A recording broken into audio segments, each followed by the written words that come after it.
Assalamualaikum warahmatullahi wabarakatuh. Perkenalkan, nama saya Fauzia Oktaviani. Saya dari kelas 05 SAKM 007. Di sini saya akan melanjutkan pemaparan materi dari tugas kelompok akuntansi sektor publik. Pertama-tama yang akan saya jelaskan yaitu mengenai definisi kerangka konseptual akuntansi, yaitu merupakan kerangka konseptual yang merumuskan konsep yang mendasari penyusunan dan pelaksanaan siklus akuntansi sektor publik. Lalu terdapat tujuan dan peranan kerangka konseptual akuntansi sektor publik. Di antaranya yang pertama ada tim penyusun standar akuntansi, yang kedua ada penyusunan laporan keuangan untuk memahami praktek akuntansi yang menurut prinsip akuntansi yang dapat diterima umum. Yang ketiga ada auditor, contohnya seperti BPK dan KAP. Lalu ada para pemakai laporan keuangan sektor publik yang untuk menafsirkan informasi yang tepat dan akurat terhadap laporan keuangan yang tersusun di dalamnya.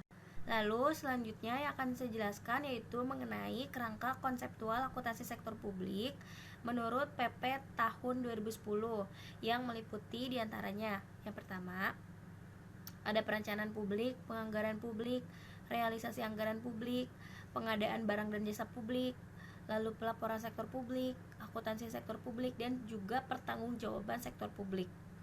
Lalu selanjutnya lingkup kinerja konseptual akuntansi sektor publik pada organisasi sektor publik pemerintahan pusat, pemerintahan daerah, partai politik, LSM, yayasan, dan juga peribadatan lainnya.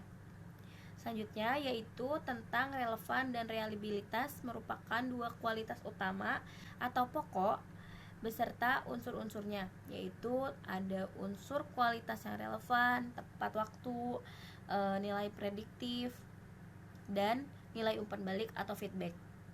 Selanjutnya mengenai pola umum tahap penyusunan rencana. Terdapat yang pertama itu tahapannya materi awal, penyiapan bahan utama yang akan digunakan dalam menyusun rancangan rencana. Yang kedua penyusunan rancangan rencana yang meliputi penyusunan rancangan awal, penyusunan rancangan, musyawarah perancangan pembangunan, lalu ada penyusunan rencana akhir, dan yang terakhir itu ada pengesahan. Baik, hanya begitu saja yang dapat saya sampaikan. Kurang lebihnya saya mohon maaf. Wabillahi taufiq wal hidayah. Wassalamualaikum warahmatullahi wabarakatuh. Terima kasih.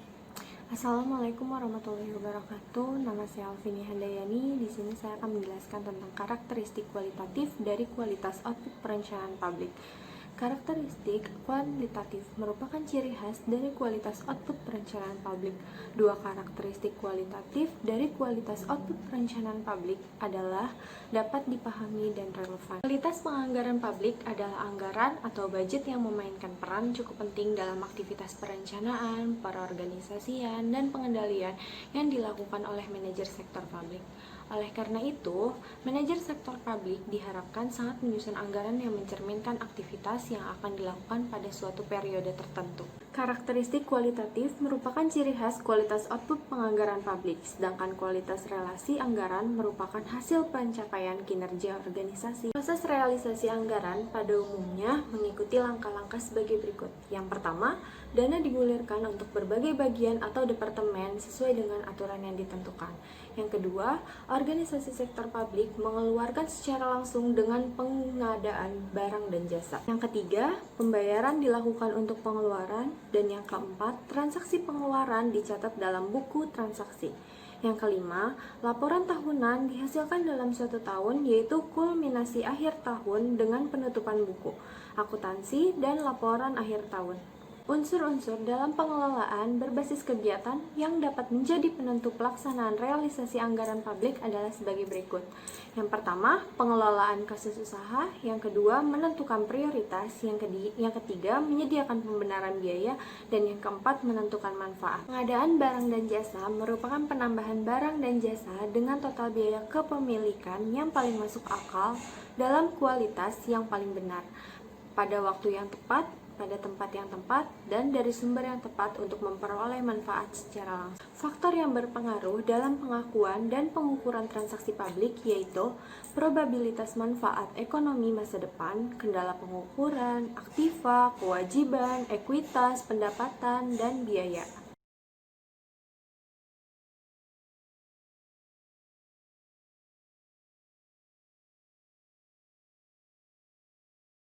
Assalamualaikum warahmatullahi wabarakatuh.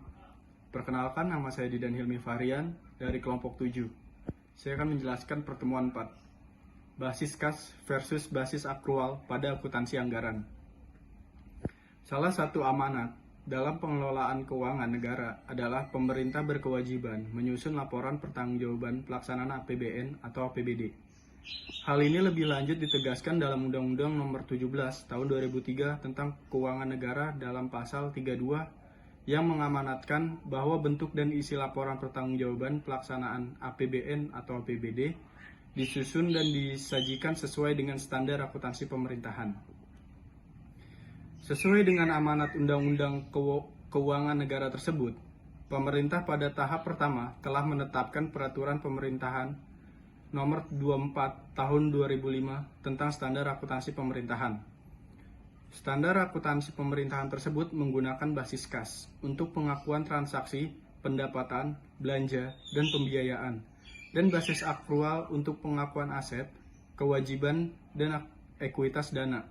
Peraturan pemerintah Nomor 24 Tahun 2005 tersebut masih bersifat sementara karena sebagaimana diamanatkan dalam Pasal 36 Ayat 1 Undang-Undang Nomor 17 Tahun 2003 tentang Keuangan Negara disebutkan bahwa selama pengakuan dan pengukuran pendapatan dan belanja berbasis akrual belum dilaksanakan, digunakan pengakuan dan pengukuran berbasis kas. Selanjutnya, mengenal basis akrual.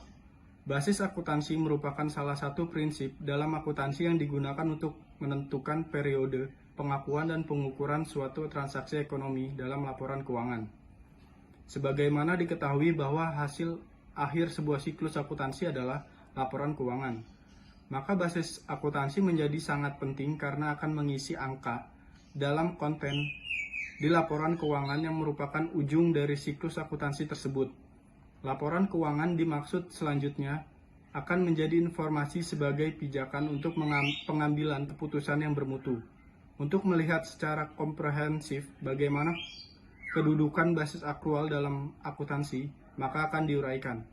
Beberapa jenis akuntansi yang lain yang lazim digunakan dalam dunia perakuntansian dalam hajana akuntansi secara umum dikenal 4 jenis basis akuntansi, yaitu pertama, basis akrual, yang kedua, basis akrual yang dimodifikasi, yang ketiga, basis kas, dan keempat, basis kas yang dimodifikasi. Dan untuk penjelasannya akan disampaikan oleh teman saya. Untuk itu, terima kasih. Wassalamualaikum warahmatullahi wabarakatuh. Assalamualaikum warahmatullahi wabarakatuh. Saya Ririan Dramata dari kelompok 7 yang menjelaskan tentang basis akrual. Basis akrual itu ada 4, yaitu basis akrual yang dimodifikasi, basis kas yang dimodifikasi. Yang pertama ada basis akrual, merupakan pilihan wajib dan menjadi keputusan yang telah diambil untuk diterapkan dalam akuntansi pemerintah di Indonesia. Secara nyata keputusan ini disebutkan dalam lampiran 101 kerangka konseptual dalam paragraf 42, yaitu bahwa basis akuntansi yang digunakan dalam laporan keuangan pemerintah adalah basis akrual. Menurut lampiran 102 PSAP 01 dalam paragraf 8 PP nomor 71 tahun 2010, basis akrual adalah basis akuntansi yang mengakui pengaruh transaksi dan peristiwa lainnya pada saat transaksi dan peristiwa itu terjadi, tanpa memperhatikan saat kas atau setara kas diterima atau dibayar. Yang kedua, ada basis akrual modifikasian. Pada dasarnya merupakan basis akrual dengan sedikit perubahan dalam pengakuan pendapatannya. Oleh karena itu, terkait dengan basis ini, pendapatan yang diakui pada saat terjadinya hanya pendapatan yang memenuhi unsur measurable dan available. Measurable berarti dapat diukur secara objektif, sedangkan available ada tersedia untuk memenuhi keperluan pembiayaan atas pengeluaran pada periode berjalan. Untuk dikatakan available harus memenuhi 2 kriteria, yaitu secara sah dapat digunakan untuk membiayai pengeluaran tahun berjalan. Kedua, akan diterima dalam periode berjalan atau dalam waktu dekat setelah akhir tahun untuk bayar utang periode berjalan. Yang ketiga, ada basis kas. Pendapatan akan diakui pada saat diterima, bukan pada saat hak atas pendapatan tersebut timbul. Sedangkan belanja diakui pada saat dibayar dan bukan pada saat kewajiban untuk membayar timbul. Lalu, ada basis kas modifikasian. Pada dasarnya bersama dengan basis kas, namun dalam basis kas modifikasian pencatatan transaksi untuk suatu periode diperpanjang untuk jangka waktu tertentu, misalnya 1 bulan setelah berakhirnya tahun berjalan. Hal ini dilakukan untuk mengantisipasi penerimaan dan pengeluaran kas yang terjadi dalam kurun waktu tertentu tersebut yang berasal dari transaksi tahun lalu, diakui sebagai penerimaan dan pengeluaran dari periode sebelumnya. Sekian dari saya, terima kasih. Wassalamualaikum warahmatullahi wabarakatuh.